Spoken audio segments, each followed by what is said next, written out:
Assalamualaikum dan salam sejahtera. Video ini bertujuan memberi pendedahan kepada pelajar Politeknik Melaka tentang EXA, iaitu Ekosistem Kondusif Sektor Awam.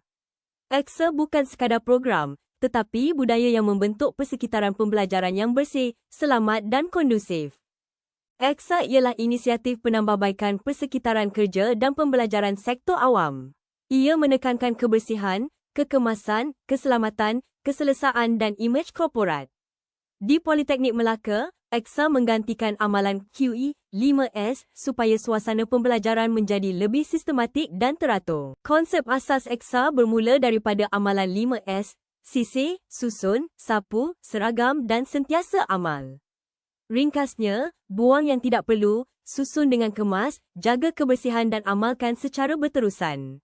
Objektif EXA ialah memastikan persekitaran PMK sentiasa bersih, selamat dan kondusif.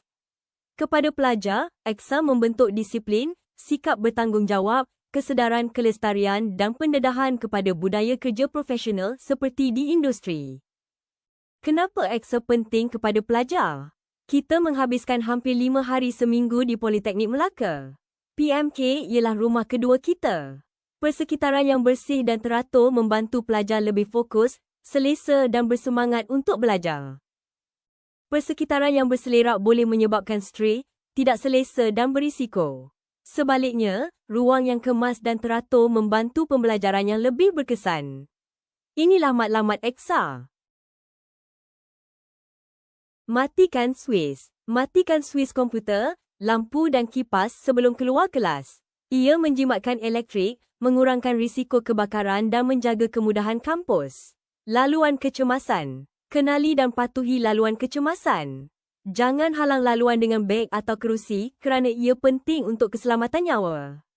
Penjimatan air. Gunakan air secara berhemah di tandas. Tutup paip selepas guna dan laporkan kebocoran.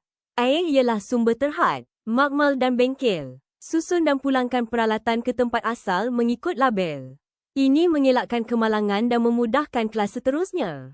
Selepas kelas, sebelum keluar kelas, padam papan putih, susun kerusi dan meja, tutup flip chair dan kutip sampah.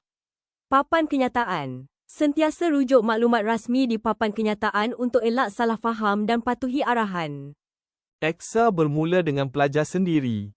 Disiplin, sikap positif dan rasa tanggungjawab ialah kunci kejayaan EXA. Kesimpulannya, EXA bukan sekadar program. Ia adalah budaya pelajar Politeknik Melaka. Marilah kita bersama-sama mengamalkannya demi persekitaran pembelajaran yang lebih baik.